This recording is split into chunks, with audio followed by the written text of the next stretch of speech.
is a retired Rockland High School history teacher. He's a former Army lieutenant and paratrooper and served as the youngest company commander in the United States Army Command while stationed in Honduras, Central America.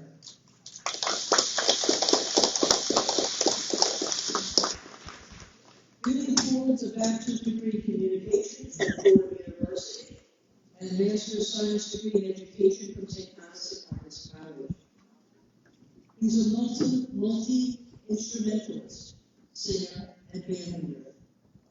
He has mastered the tin whistle, flute, guitar, bass guitar, and piano. He is also a competitive triathlete and surfer.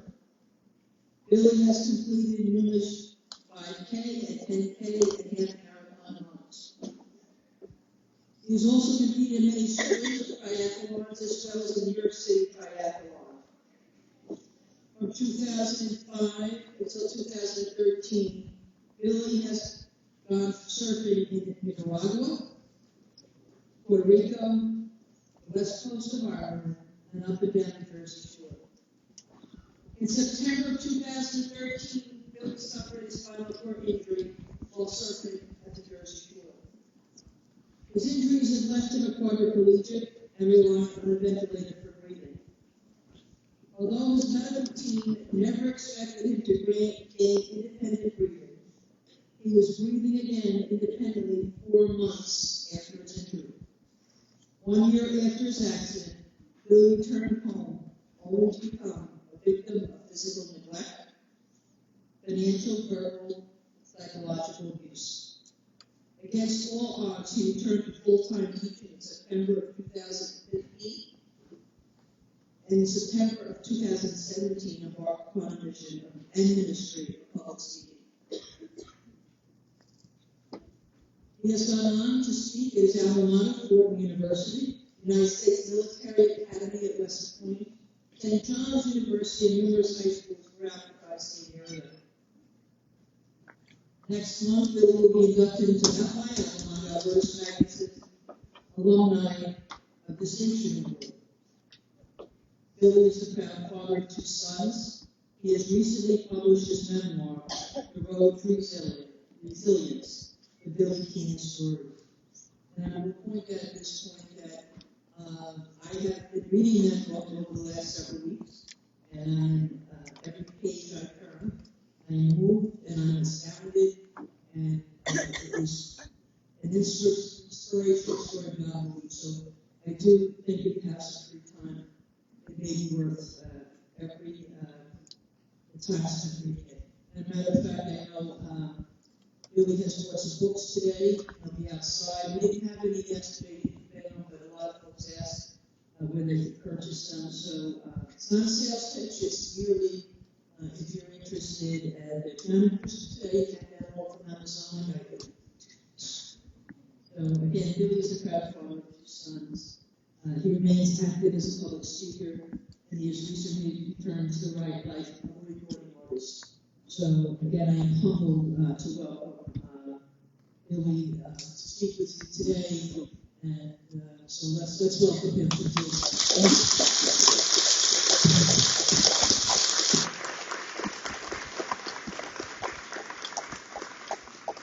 Thank you very, very much. It is a real thrill and an honor to be with you.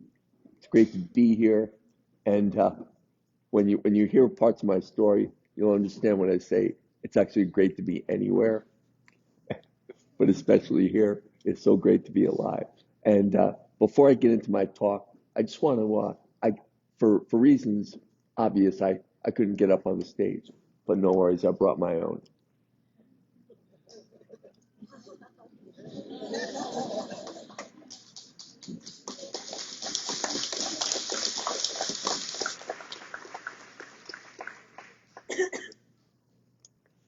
So I'm sitting upon an incredible piece of technology. It's called an eye-level wheelchair. And what I do to control it is through a sip and puff, this white straw in front of me. So if I sip lightly, I should turn to the left. If I puff lightly, I turn back to the right. Yeah. So if I puff hard, I'd go forward. If I sip hard, I'll stop. If I sip hard again, I go backwards. It's absolutely amazing. And really, it's the only form of independent movement that I have. If I did not have this, I'd be basically beholden on someone to push me everywhere and anywhere. And this actually gives me that feeling of, wow, I can go from room to room and actually feel a sense of independence. I got to tell you, it makes me feel great.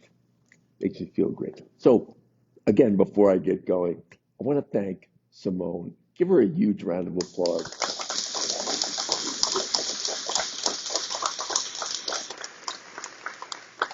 You know, Simone and her team worked tirelessly to put this great event together, and I'm so glad, so honored that I was asked. And I want to thank her for one more thing. In the lead up, we had a great conversation last week, and the subject was putting on this program. And at the very end, she said, "Billy, email me up your slides." I said, "Absolutely great." And she said, "Oh, a little bit of advice. I really want to keep the slides to a minimum." And I thought, oh my God. I looked at my presentation. There were 21 slides. And I have to tell you, so much of my mission, my ministry as a speaker is to young people, high school kids. And I taught high school history for 18 years. And believe me, when I taught the French Revolution, I could see the whites of my students' eyes, and they're thinking, will this man ever stop? So I used to try to keep it visually stimulating because I know the average high school kid, maybe a 3 minute attention span. And I completely reworked the whole thing after that conversation with Simone. I went from 21 slides down to 7. And that's what I'm bringing today. Yes, I reinvented the whole thing. Necessity is the mother of invention, or so my sister Scholastica in first grade used to say. So now, what to do the day after the worst day of your life? I want to talk to you first about one of the best days of my life. September 14th, 2013, the day of the Jersey Shore Irish Festival. I was a lifelong Irish musician. My dad was an NYPD detective, but he was also a wonderful Irish accordion player, step dancer, and he could sing encyclopedic knowledge of Irish lyrics. And the man gave me the gift of the music when I was 8 years old. So I played tin whistle, flute, acoustic guitar, bass, and then for basically for giggles, I learned piano when I was 26. It just was square pegs fitting in the square holes. But that day, September 14th, I was asked to headline the Jersey Shore Irish Festival at 4 p.m. in front of 1,000 wild Irish people. And the best part, nothing can make that day better than to spend a few hours dancing on the ocean. The year 2003, I was 36 years old and I took a surf lesson. It was love at first sight. I was hooked, instant addiction. I get out of the water after that first lesson, went up on the boardwalk, plunked down $400, came home with a surfboard, and every chance I got, I was in the water. I loved it. I could paddle out at dawn, 6 a.m. in Ocean City, New Jersey, 59th Street. I'd paddle out and look to the right and be a pod of dolphins. I'd look out in front of me in the horizon and see the sun coming up over Europe. And I'd think to myself, here is God right here. This is heaven. And then I'd start to surf. So I paddled out at 12 noon and surfed beautifully for an hour and a half. And an hour and a half later, at 1:30, I looked at my watch and I looked at the one surfer in the water. His name was Eric. We shared the waves that day, and we shared back and forth where we'd been, the countries we'd surfed, the waves we'd chased, and how much fun the whole thing was. Eric was a teacher, a Middletown High School science teacher, and just a great dude. So I caught that wave, paddled hard, caught the wave, and I was cruising. Everything was perfect. And then in a blink of an eye, I was thrown off my surfboard. My head hit the ocean floor, and I was instantly paralyzed. Everything faded to black. And what happened next? Well, it really defies logic and reasoning. But that man, Eric, grew up lifeguarding on the Jersey Shore. I believe as I sit before you to this very day, and I've given this talk so many times, but the one thing that I can never back away from is my unshakable belief that God put a lifeguard in the water with me that day. My friends who don't believe say, "Oh, Billy, come on. Just a happy accident. You got lucky." I don't think so.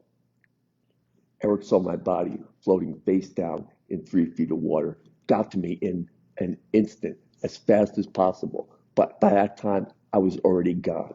I had been submerged for several minutes. He dragged me up on the sand and started CPR. His wife called 911. By the time the EMTs got there, I was already unresponsive. No pulse, no breathing. On the way to the hospital, they cut away my wetsuit and attached the defibrillator pads. The first shock got no response. The second shock got a faint pulse. By the time they got me to the hospital to put me in the MRI, my neck was fractured in 5 places. I sustained a severed spinal cord at the area of C4. From that day forward, even if I lived, I would never again use anything below my shoulders. And the likelihood was that I would never be able to gain independent breathing again. Go ahead and put up that next slide. This is what the worst day of my life looked like. Oh boy. Even now, the 10th anniversary just passed, and when I see that slide, I go, oh my God, that poor man. The metal brace around my head is called a halo, and it's drilled into my skull with 4 metal screws. And the pain of the one thing, it's crazy, since I can't feel anything from my shoulders up, the one thing that I could feel at that moment was physical pain. You think when you're paralyzed, all right, great, you don't have to feel anything. No, that's a lie.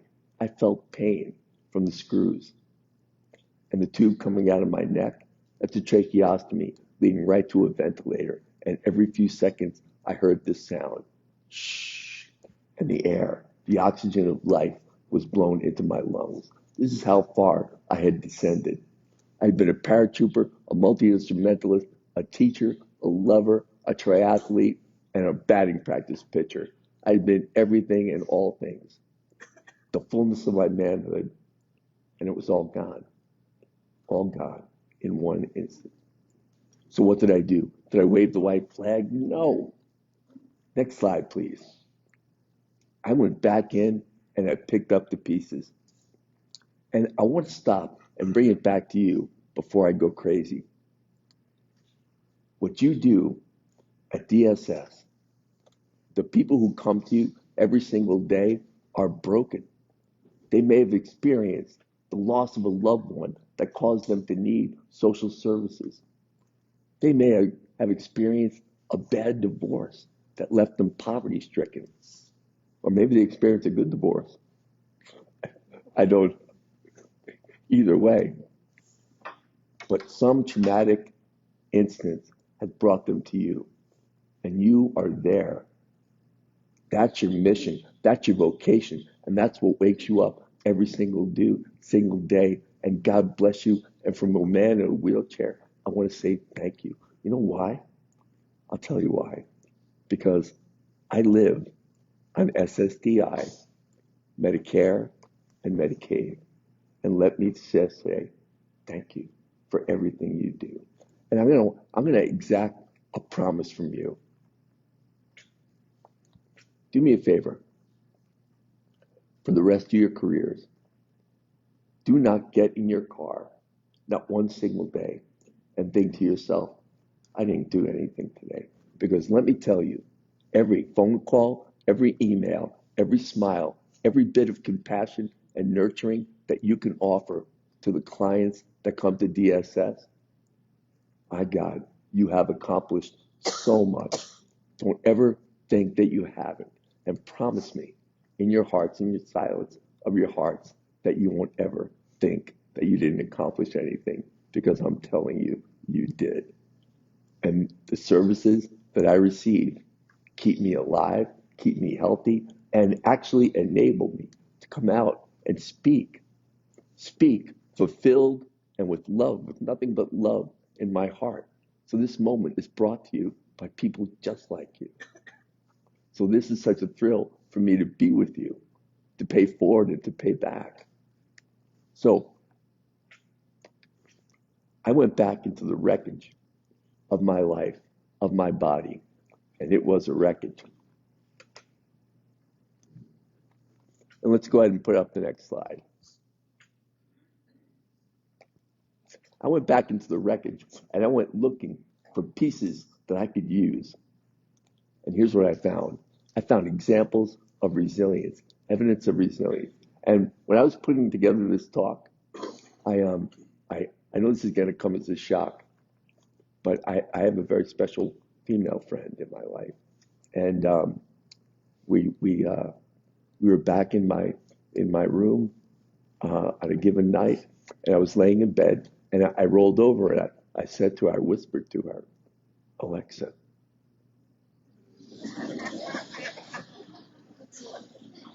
You weren't sure where that was going, were you? My God, Bill, I knew Viagra was great, but I didn't know it was actually. So I asked Alexa, I said, Alexa, what's the definition of resilience? And she said, Bill. But she didn't say Bill. But she said, resilience is the ability to adapt to or overcome trauma, adversity, and major life changes. And that's what I've been through, and that's what you see every single day. And maybe you're going through it yourself. In addition with your clients, maybe you're going through it yourself, part of the human condition. But here's what I did. I went back looking for the pieces that I could use to form a foundation to rebuild this life. And this is what I found. I want to start at the age of 22. You see the soldier? All right, that's me. The night before I graduated from Fordham, I went through Army ROTC training while I was a full-time student. I did a ROTC scholarship. The Army showed me how to sense of humor, and they paid for my college tuition. And at the end of it, that last night, I put on my dress greens. I put my hand on the Bible and raised my right hand and swore to defend the Constitution of this beautiful country against all enemies, foreign and domestic. An incredibly proud moment for my family, and I want to tell you why. In 1906, a man named John Keenan left Leitrim, in Ireland, got on a ship and came to America, went through Ellis Island, and waited 11 years to become a citizen. 1917, our country entered World War I, and my grandfather still wasn't a citizen. He was a farm worker up in Port Jervis, New York.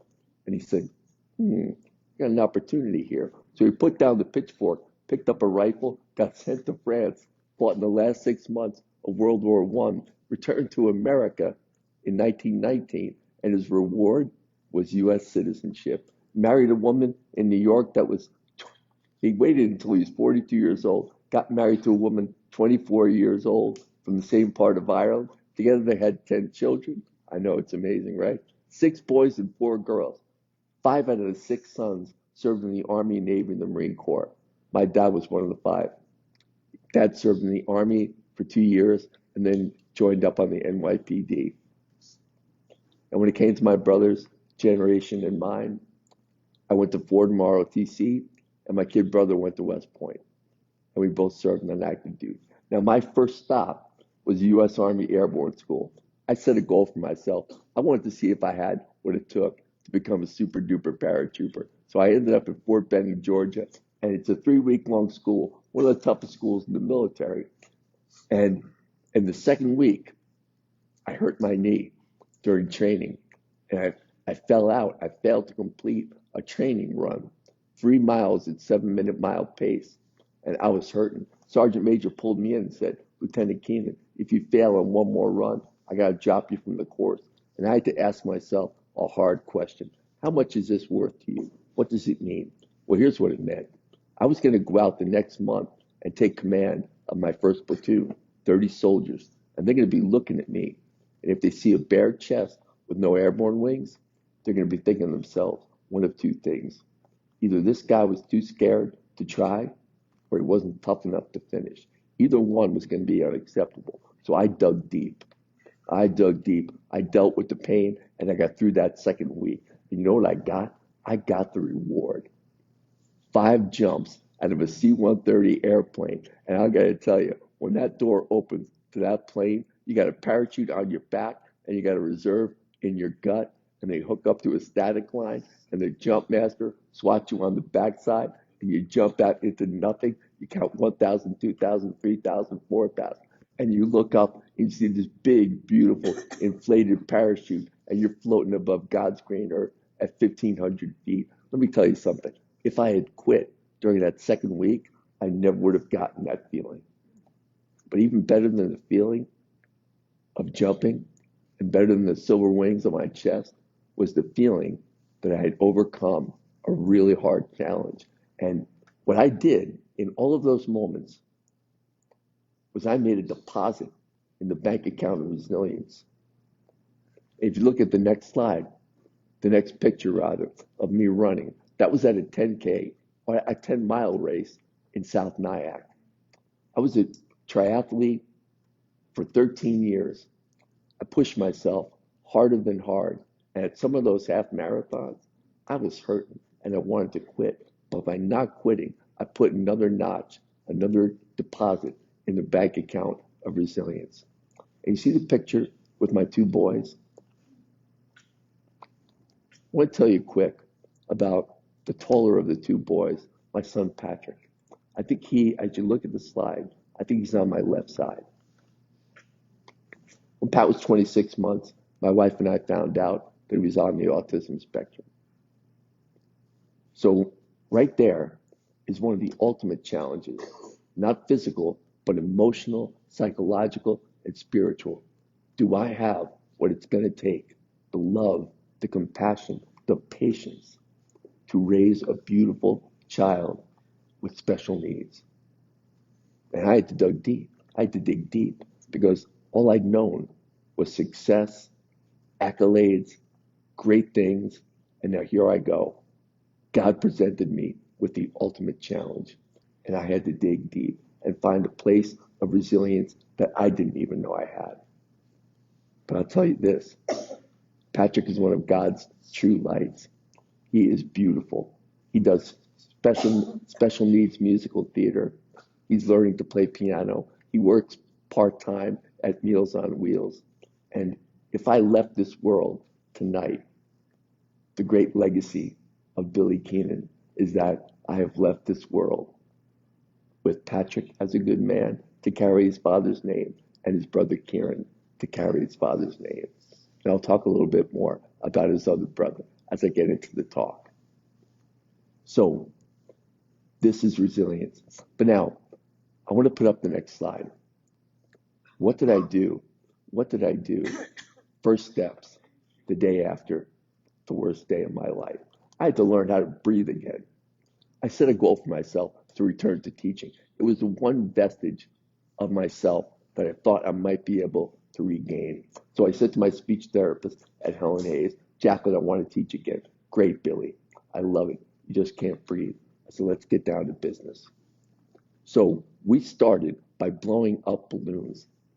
Let me ask you, how much time would it take to blow up a balloon? Think about that. 5 seconds? Maybe 7.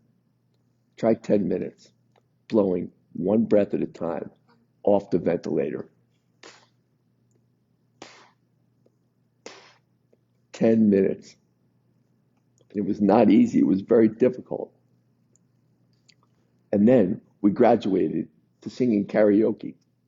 I'm singing Brown Eyed Girl, a song I'd sung 1,000 times before in the key of G, and the first notes, hey, where did we go? My voice cracked, and I started crying. I broke down. The music was gone from me forever. Talk about loss.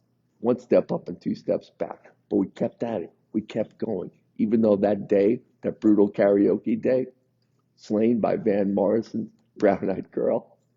Damn you, Van. I broke down that day and went back to my hospital room, turned out the lights, and bawled like a baby all day long. Nothing could console me. But the next day we started up again, and we graduated by Christmas time. I was downstairs in a big auditorium teaching history lessons to Jacqueline. And every time my volume got low, she'd say, "Get louder, Billy, get louder." And we kept at it. And in January, Dr. Pomerantz came into the room without warning and pulled the tracheostomy out of my throat. Turned off the ventilator, and I've been breathing independently ever since. The miracle was complete. Yes. And I thought to myself, if I can breathe, I can talk. If I can talk, I can teach. If I can teach, my life will have meaning. And I want to bring it back to you. Again, don't ever think that the work that you do has no meaning, that your life has no meaning, because I swear to you, it does. And isn't that what we're all really looking for? Meaning in our lives. And so much of our lives are spent at work. So this is very important. Now, breathing independently, I thought, all right, the worst is over. Everything's going to be great now. If I told you that there are worse things than spinal cord injuries, would you believe me? As sure as I'm sitting here in this wheelchair, I swear to you, my friends, there are worse things than spinal cord injuries. And I just want to take a moment and share with you what those things are. So by February, my stay at Helen Hayes was ending. I'm breathing independently. My body is healthy. My spirits are healthy. And all I wanted to do was come home and be with my sons. I'd only been able to see them every Friday for the 5 months at Helen Hayes, and I missed them just desperately. But that's not what happened. Instead of welcoming me home after 5 months, my wife and her family, unilaterally, without consulting my family, sent me to a nursing home 80 miles away in Liberty, New York. I never understood why. I did not want to be there. After my first night there, I begged my wife to let me to come home. But she said, "No, I'm not taking you home until you're off sleep medication." I said, "I need the sleep medication, so I'm ready for a good day the next day." And she would not take me home. And I languished there for 6 full months. 3 months into that stay up in Liberty, my Irish friends, my Irish musician friends, put together a 2-day festival called Keenan Strong. It was absolutely amazing. There were 3 events. The first 2 were Saturday night, one in Mineola and one at Rory Dolan's in Yonkers. The final event at the German Masonic Fairground in Japan drew over 5,000 people. I was there. I got the pleasure of being there. And it felt like being at my own wake, except that I was alive to be there. It was amazing. And when I rolled up in the van, I saw thousands of people. I thought to myself, my God, I'll never have to worry about money again. But I was so wrong. 1 week after the event, at a Mother's Day barbecue at the house that I paid for, with my work as a musician and my work as a teacher, I asked my father-in-law, "Jimmy, how much money did we raise?" And he wouldn't tell me. And it was then that I became a victim of the first level of abuse. It was verbal abuse. I was shoved back in a van without being told, and I was taken back up to Liberty. I was never told. And when I finally was allowed to come home on August 20th of 2014, after 11 months being gone, I was very quickly made aware that I was an annoyance, and that annoyance became abuse. First it was verbal, then psychological and emotional. I wasn't allowed to see my brother for over a year, isolated from my family for over a year. And then it got worse. And by July of 2015, I was told that the money was not going to be used for me. It was being used for the other members of the family.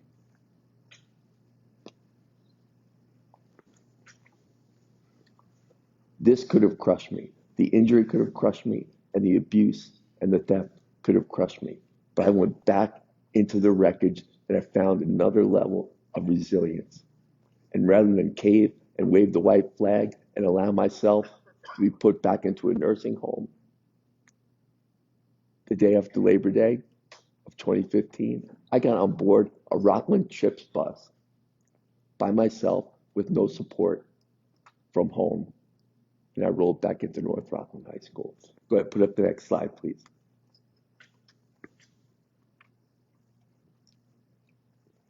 I can't even tell you how good this felt to be back in front of students, to be interacting, to be a part of their journey, to be feeling useful and not hopeless and helpless. And I got the gift of teaching for 2 full years, and it was beautiful. But apparently this was not God wanted for me, because in March of 17, I got a very powerful message. I was struck with a urinary tract infection that put me into a 72-hour delirium. 72 hours from Friday to Monday of my eyes rolling around in my head and me saying, yeah, yeah, yeah, yeah, yeah, yeah, yeah, yeah, yeah, for 72 hours nonstop. My mom, my brothers, and my parish priest had to be there because they thought at any moment I could be put to the test, that this moment might be my last. And after 72 hours, my eyes still open. I came back to myself. And I looked at my doctor and asked him when I could go back to work. Imagine. So he said to me with sad eyes, Billy, you pushed yourself as far as you could. You need to retire. And my friends, just like that, the very thing that brought me back to life was taken from me. And again, I was dealt a crushing blow. Did I wave the white flag? Did I surrender? Well, I gotta tell you, for a little while I did. I sat in my recliner for a good month, feeling really sorry for myself, listening to bad country music, drinking a couple of beers each day through a crazy straw, and watching Netflix, eating caramel swirl ice cream from Friendly's, given to me by my dear mom, Eileen. After a month, I said, wait a minute. This is not how Billy Keenan ends. And you know what? I thought to myself, I've got so much left to give. And in September of 2017, I rolled into another classroom and started telling my story. And I began my life as a public speaker. And a year later, I was at West Point, Fordham, St. John's, Dominican University, RCC, and staff, and a bunch of high schools and middle schools, both public and Christian, all throughout the tri-state area. And it was beautiful. Go ahead, put up that next slide. This is what it looks like to speak to 600 eighth graders at Fieldstone Middle School at the North Rockland Central School District. And then, like we all experienced, that damn pandemic, oh my God. So I know it threw everybody into a tizzy. I can only imagine what it did for you. But imagine this. I was in complete isolation because, my lungs, because of my paralysis, are deeply affected. So anything from mid-chest down is compromised. So nobody would come over my house. I was in complete isolation because everybody was so afraid that if they came over and I caught COVID, that I would die. And the likelihood is I probably would not have survived it if I did get it. So in isolation, I thought to myself, now what? Well, for the last 2 years of my speaking life, everywhere I went, people heard my story and said, Billy, you got to write a book. I said, I know, I just can't find the time. And now with the pandemic, I had nothing but time. So I went on Amazon, bought a USB microphone and a software program called Dragon that goes voice to text, and started speaking the first 6 months of COVID. And my morning began this way. My caregiver would fire up the computer. I get the wireless headset mic on, and I started speaking. And it went like this. On Saturday, September 14th, comma space bar, 2013, comma space bar, I drove my Honda Odyssey to Seagirt, New Jersey for the Irish Festival, period, space bar. Open quotes. This is going to be the perfect day, exclamation point, close quotes. That's literally how tedious it was. And every day for 6 months, this became my mission. I was absolutely a man obsessed. Now, I had a secondary mission. At the beginning of pandemic, after all that caramel swirl, I was 247 pounds. That's right. Now, let me tell you something. You can be bald. You can be quadriplegic. You can even be bald and quadriplegic. But if you're fat, bald, and quadriplegic, that is Uncle Fester in a wheelchair. That is no bueno, my friends. Let me tell you. So I went online, and something I had done before when I had to lose weight when I was triathloning. Dr. Atkins, zero carbs. And as I sit before you right now, I was weighed in July of this past year, of 2023. I went from 247 at the beginning of the pandemic, and I weigh 188 pounds now.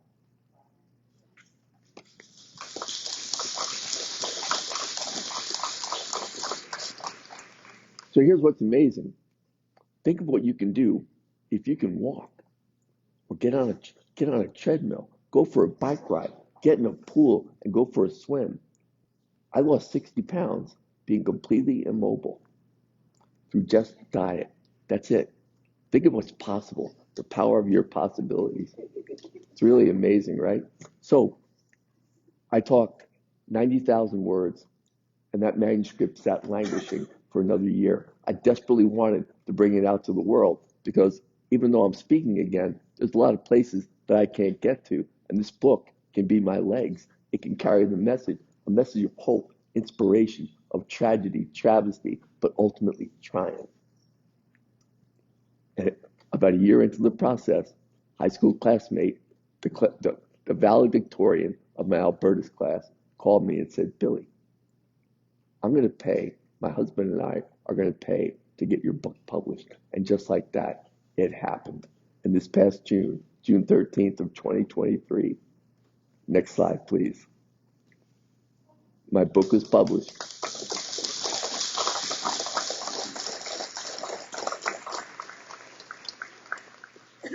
Yeah, The Road to Resilience, Billy Keenan story. And in the first several days that it came out, it was top rated on Amazon in the category of survival biographies. And I thought, boy, that's appropriate.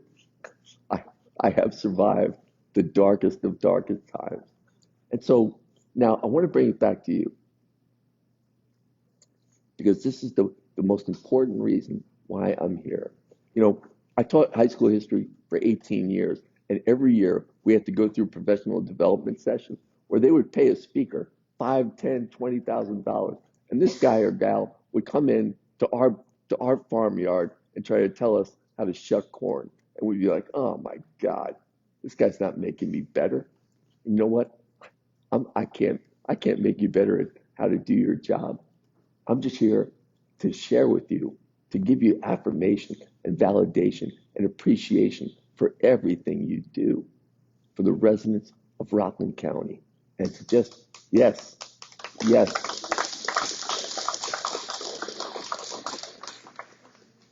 because you are so important. And I hope and I pray that my message gives you strength.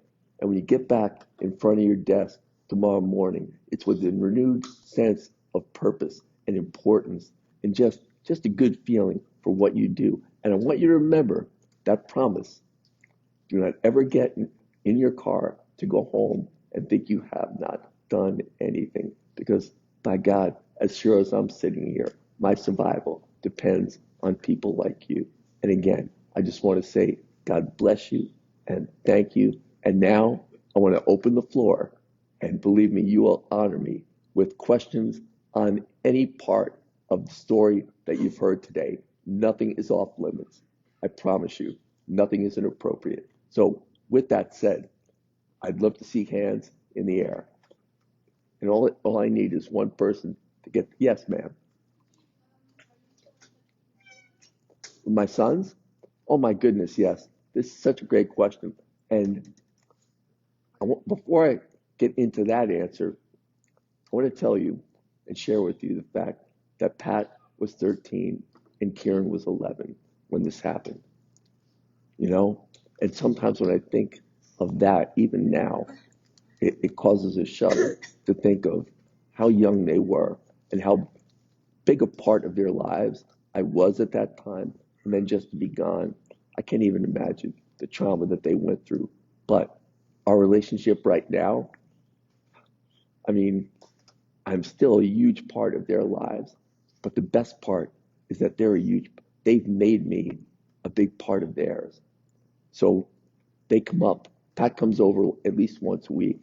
But my younger son, Kieran, we went through a period of kind of estrangement where it was tough to find a relationship. But I steered him into cross country running away from baseball, and it became his life's passion.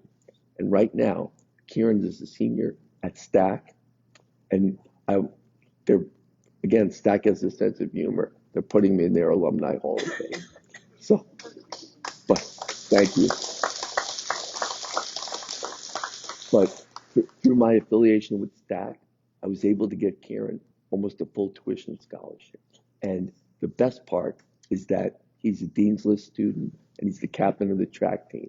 And now he comes to me 3 times a week and we pray together.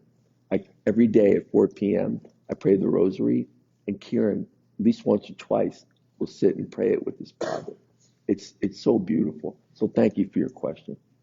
Yeah.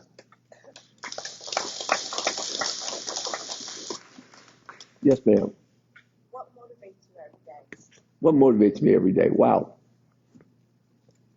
I'll give you a great answer to that question, or at least what I hope is a good answer.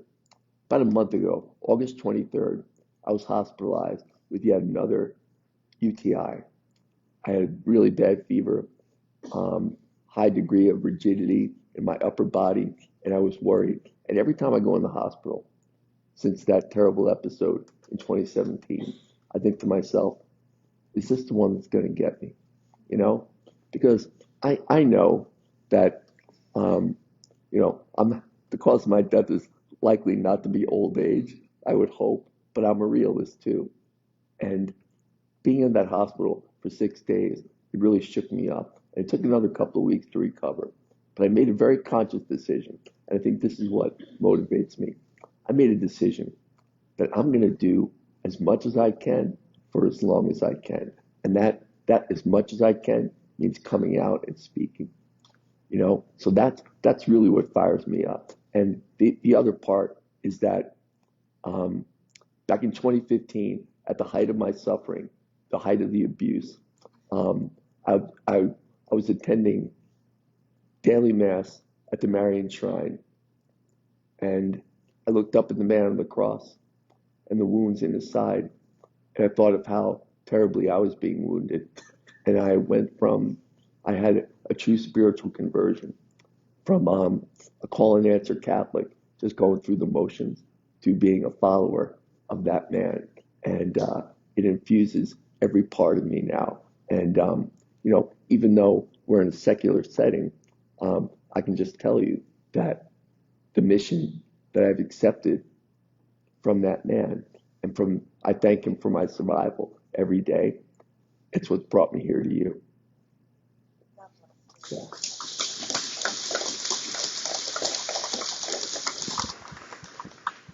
How difficult was it to forgive those who did you wrong? I beg pardon? How difficult or easy was it to forgive those who did you wrong? Oh my goodness. The question was, how easy or difficult was it to forgive the ones that wounded me?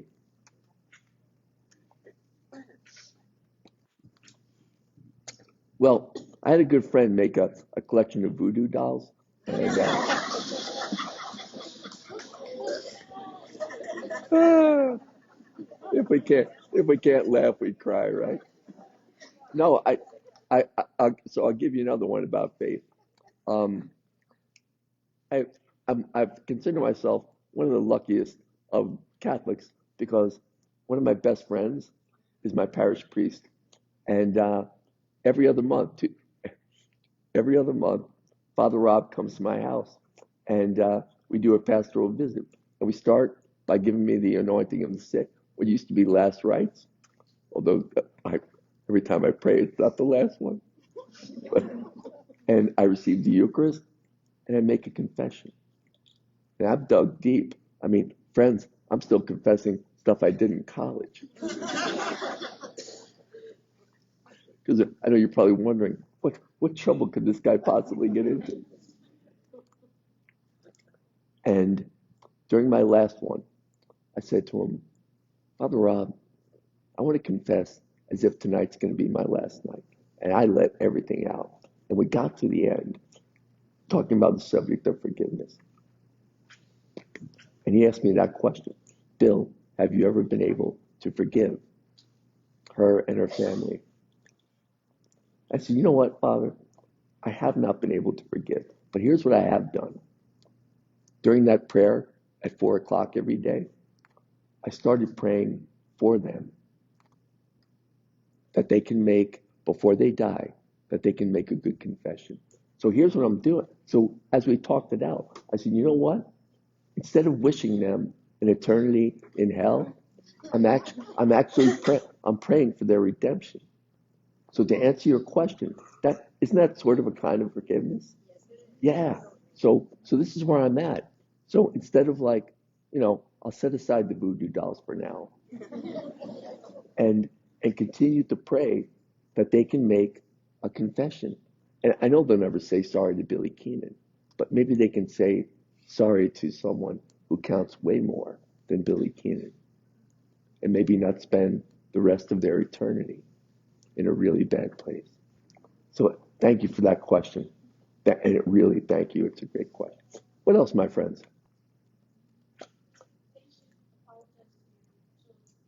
Oh my goodness. You know what? You really hit the nail on top of the head. Apologize to my children. Yes, absolutely. And I'll be very honest. I did finally find out, not the full tally of the money, but during the divorce trial, which, oh my God, that's a chapter of the book. Holy Moses. It's Keenan versus, oh, yeah. But we started to recover text messages from my ex-sister-in-law who ran the chair. She was the chair of the committee, and found out that the tally after 1 week after the event was $750K and still counting. But do not tell the Keenans. Yeah, so there's probably close to 1 million, if not more, and I got none of it. And here's the hard thing, back to the subject of forgiveness. Not having that money meant I could never establish a home gym. And when the pandemic hit, I had no equipment and no ability to get the therapy. And so what happened is I started to get really bad muscular atrophy and really bad osteoporosis. So those conditions have taken years off of my life. So how do you forgive someone who has taken years off of your life by not giving you the money that was raised? And again, that's what took me a really hard time and years to get to forgiveness. They have taken years off of this mortal life. So that was getting past that. That's a tough one. But yes, again, it's an amazing thing, and it may be the antidepressants, but here I am, and I'm still smiling. It's got to be something more than what comes in a pill. It's the interaction we're having. That's what gives me unthinkable joy. Yes, sir. Yeah, I wanted to ask if you ever got a chance to thank the gentleman that saved you. Eric Hoblitzel. Yes, he came to me 6 weeks after my accident in the hospital room, and I really was not ready to receive him. But my brothers brought him up, thinking that would make me happy. It just gave another like a sleepless night. It was very difficult. But now, Eric is part of my life. A couple times a year we get together, and now it's two guys, and I never lose sight of the fact that that man saved my life. And even more than that, he saved my mind by giving me compressions and forcing the oxygen and blood to my brain. He prevented me from having a traumatic brain injury, which if I survive with a TBI, oh man, please God take me, But Eric saved my life and he saved my mind. which is what brought me here with you. No cognitive impairment at all. And it brought me to the classroom. So yeah, I mean, Eric is a big part of my life. Yes. What else? And thank you for the question. And I really love your shirt, dude.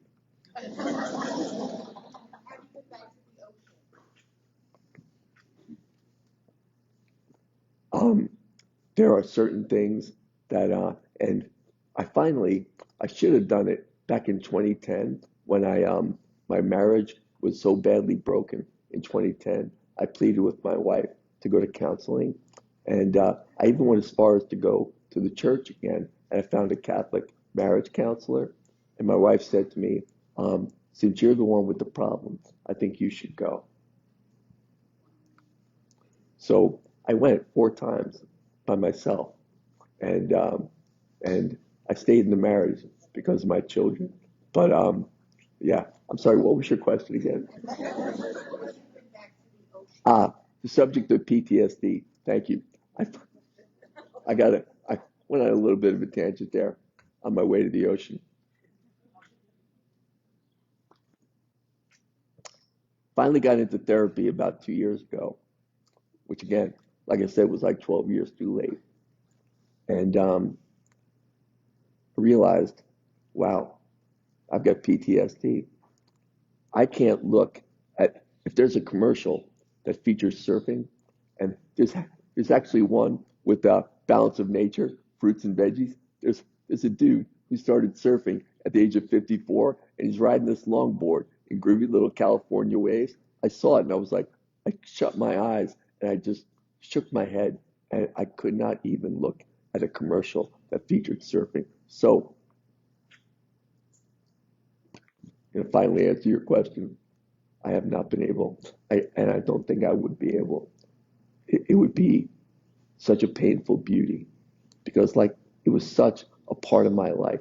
And here's the crazy thing: um, the woman I married, once she saw how much joy I received from surfing, did everything in her power to keep the surfer away from the ocean. I'd have days of surf scheduled. I'd take a sick day from school and load up. I'd put my longboard on the roof rack the night before, and I'd be halfway out of the house, and I was hit with a reason why I could not go. There's nothing crueler that you can do to a surfer than to get between him and the ocean. I was working 2 jobs, making $30,000 a year from playing music in cash. I gave every penny to her, and I was making a nice teacher's salary. I was at the top of the pay scale. I was a loving, caring father. I didn't drink, gamble, or philander, and this is how I got repaid. So the treatment that I got before my injury kind of explains, in a way, the treatment I got after my injury. But yeah, I don't know if I'll ever be able to look at the ocean. It was just so beautiful, and it is so beautiful, and not being able to be part of it.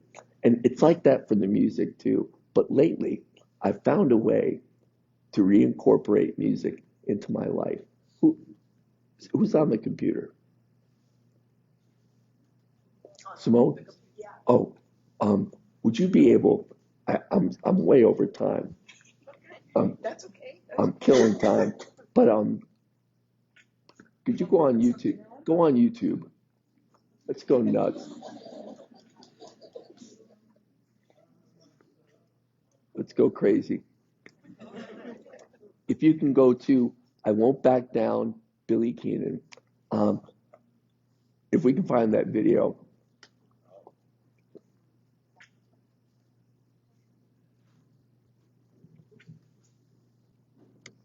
Second one down. It's right there.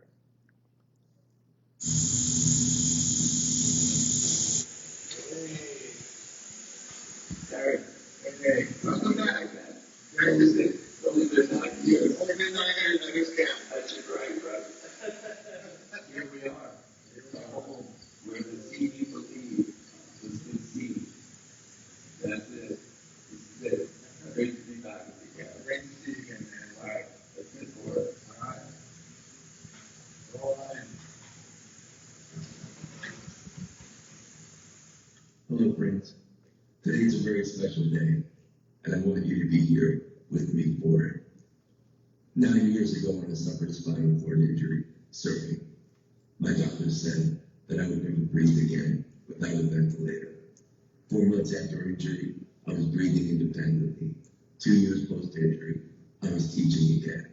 And 2 years after that, I embarked on a mission and ministry of motivational speaking.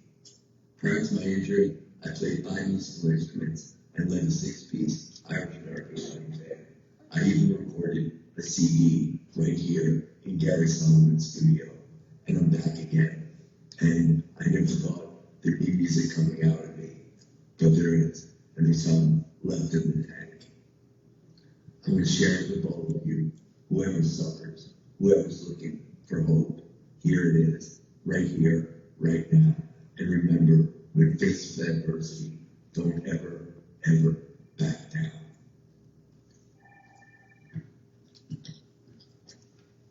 All right, let me get this mic in front of you.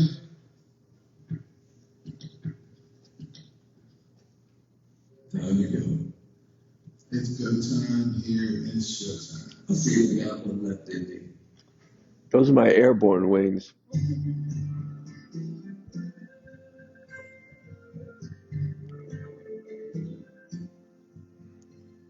I won't back down. No, I won't back down. You can stand me up at the gates of hell, but I won't back down. You can stand me up at the gates of hell, I won't back down. No, I'll stand my ground. I'll be turned around. And I'll keep this world from dragging me down. I'll stand my ground. And I won't back down. Hey, baby,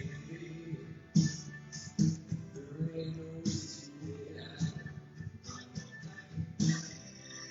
Hey, I will stand my ground. And I won't back down. Well, I know what's right. I got just one life. In a world that keeps on pushing me around, I stand my ground, and I won't back down. Hey, baby, there ain't no easy way out. Hey, I will stand my ground, and I won't back down. That's good. Yeah.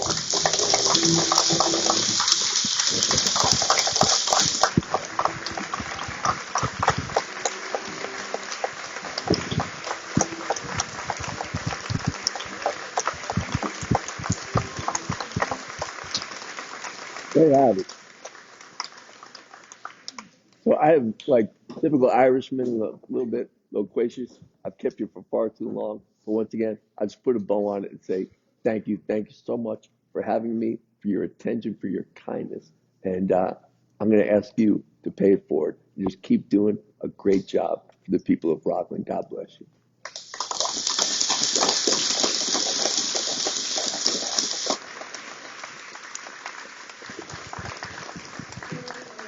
Crowd could attest, very few things that does, and you're a testament. And barnesandnoble.com. So there you have it. Thank you so much, everybody.